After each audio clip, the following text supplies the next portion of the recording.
இன்றே டவுன்லோட் செய்து உங்கள் ஃபேவரட் ஷோக்களை என்ஜாய் பண்ணுங்க. மித்ரா, மித்ரா, எங்க இருக்க மித்ரா? மாம், என்ன மாம், என்ன ஆச்சு? நம்ம கம்பெனி சார்பா கன்ஸ்ட்ரக்ஷனுக்காக மெட்டீரியல் சப்ளை பண்ற ஒரு கம்பெனி கூட டைப் வச்சுக்கலாம்னு நம்ம நினைச்சிட்டு இருந்தோம்ல. ஆமா. அந்த கம்பெனியோட எம்டி இப்ப நம்ம வீட்டுக்கு வராங்க. அவங்களோட அக்ரிமெண்ட் பண்ணிக்க போறோம். ஓ, ரியலி? ஆமா மித்ரா, அவங்களோட டைப் ஆனதுக்கு அப்புறம் நமக்கு மெட்டீரியல் காஸ்ட் ரொம்ப கம்மி ஆயிடும். இட்ஸ் a great idea மாம். சரி, அவங்களோட அக்ரிமெண்ட் போட்டதுக்கு அப்புறம் அவங்களுக்கு நம்ம 20 crores கொடுக்க வேண்டியதா இருக்கும். அதுக்கு நீ செக் ரெடி பண்ணி வை. ஷூர் மாம். ஹவெவர், ரொம்ப நல்ல டெசிஷன் எடுத்திருக்கீங்க. மாம் என்ன டெசிஷன் எடுத்தாலும் அது உண்மையிலேயே அற்புதமா இருக்கும். I know that. நீ கரெக்டா சொன்ன ஹன்சிகா. என்ன சித்தி, நீங்க என்ன சொல்றீங்க? நான் என்ன சொல்ல போறேன்? ஆல்வேஸ் அரவிந்தாக்கா இஸ் தி பெஸ்ட். முடிவும் இவதான் எடுப்பா, ஆர்டரும் இவதான் போடுவா. இந்த வீட்ல நான் பண்றதுக்கு என்னதான் இருக்கு? மூத்த மருமகன்ற பதவியும் அவளுக்கு தான், இந்த குடும்பத்தை ஆட்டி படைக்கிறதும் அவதான். பாத்துக்கிறேன். என்னைக்காவது ஒரு நாள் இந்த அதிகாரம் என் கைக்கு வராமையா போக போகுது. இந்த நந்தன் ஃபேமிலி நான் போடுற ஆர்டரை ஃபாலோ பண்ற நேரமும் வரும். Excuse me madam. Oh, Prabhakar sir வந்துட்டீங்களா? வாங்க வாங்க.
உனக்கு அறிவு இருக்கா லட்சுமி? இங்க இவ்வளவு முக்கியமான டீல் நடந்துட்டு இருக்கு, நடுவுல உனக்கு என்ன வேலைங்க?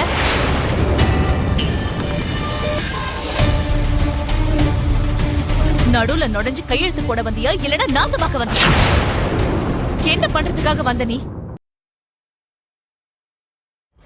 அப்படி வந்தவ சைலண்டா நிக்காம அக்ரிமெண்ட் பேப்பர்ஸ் எல்லாத்தையும் நாசமாக்கிட்டியே.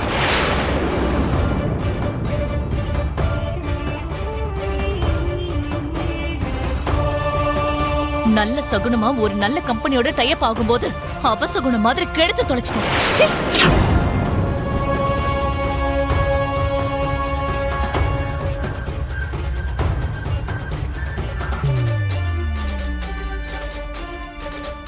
நீ இந்த வீட்டுக்கு வந்ததுல இருந்து உன்னால ஒவ்வொரு நிமிஷமும் பிரச்சனை, நிமிஷத்துக்கு ஒரு சண்டை, எப்ப பார்த்தாலும் தொந்தரவு தான். நீ எதுக்குதான் திரும்ப வந்து தொலைஞ்சன்னு ஒவ்வொரு நிமிஷமும் கவலைப்படுற மாதிரி பண்ணிட்டு இருக்க.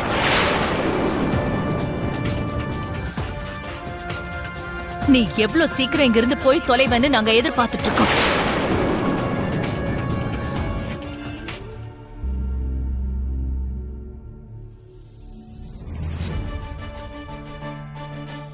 லக்ஷ்மி, நீ வந்திருக்க 6 மாசம் இருப்ப, அதுக்கப்புறம் போயிடுவ.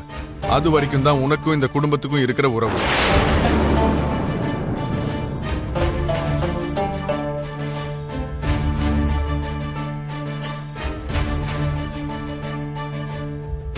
அதை தவிர எல்லா விஷயத்தையும் தெரிஞ்சுக்கணும், எல்லா விஷயத்திலையும் மூக்க நுழைக்கணும்னு முயற்சி பண்ணனா இதோ இப்படிதான் நடக்கும். லக்ஷ்மி, இன்னைக்கு எனக்கு கிடைச்ச வாய்ப்பை நான் சரியா பயன்படுத்திக்கிட்டேன். உன்னை ரொம்ப நல்லாவே மாட்ட வச்சுட்டேன். என்ன லக்ஷ்மி இது? கொஞ்சம் பார்த்து நடந்துக்க மாட்டியா? ரொம்ப முக்கியமான அக்ரிமெண்ட் இது. பாரு, உன்னால எல்லாமே நாசமாயிடுச்சு. நீ என்ன பண்ணிக்கிட்டு இருக்க, எதுக்கு பண்ணிக்கிட்டு இருக்கேன்னு எனக்கு ஒண்ணுமே புரியல. சீதா தேவி கிழிச்ச கோட்டை தாண்டி போனதுனாலதான் திரும்ப கூட்டிட்டு வரும்போது சீதா தேவிக்கு அக்னி பரீட்சை வச்சாரு ஸ்ரீராமர். சீதா தேவியோட நேர்மைய ஸ்ரீராமருக்கே சோதிக்க வேண்டிய நிலைமை ஏற்பட்டுச்சு.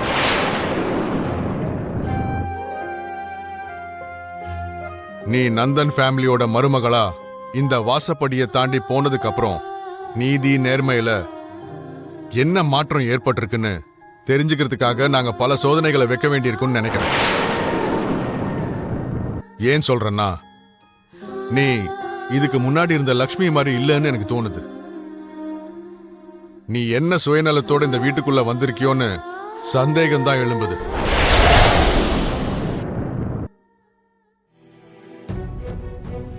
உனக்கு அநீதி நடந்திருக்கு, அதை ஒத்துக்கிறேன். அதுக்கு பதிலடி கொடுக்கதான் நீ மித்ராவை விட்டுட்டு போகணும்னு நினைச்ச. இந்த குடும்பத்தோட உறவை அறுத்துட்டு போகணும்னு நினைச்ச.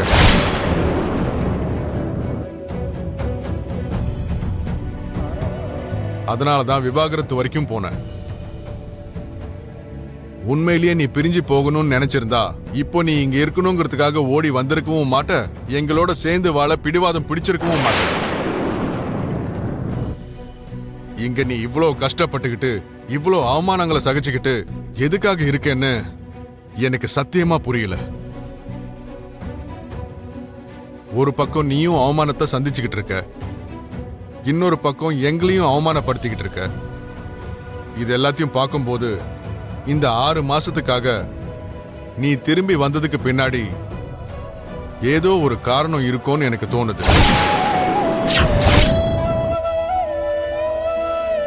சொல்லுமா, நீ ஏதாவது எதிர்பார்த்து திரும்ப வந்தியா, இல்ல ஏதாவது சுயநலத்துக்காக இங்க இருந்துகிட்டு இருக்கியா? ரொம்ப சிறப்பாவே யோசிச்சிருக்கீங்க மாமா. இதுக்கு முன்னாடி நீ என் பொண்ணு மாதிரின்னு சொன்னீங்க. இப்போ உங்க கண்ணு முன்னாடி நான் சூழ்ச்சிக்காரி மாதிரி தெரியறேனா?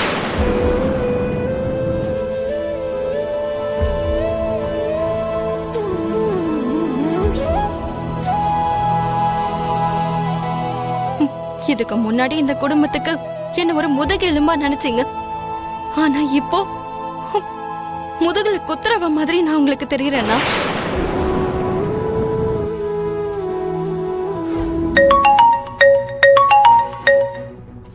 ஹலோ,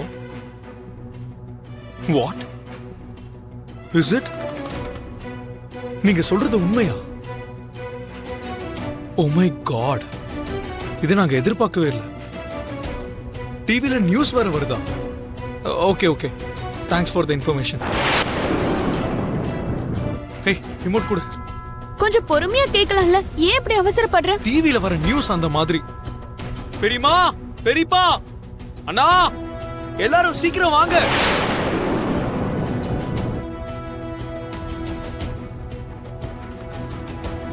என்னடா, என்னாச்சு?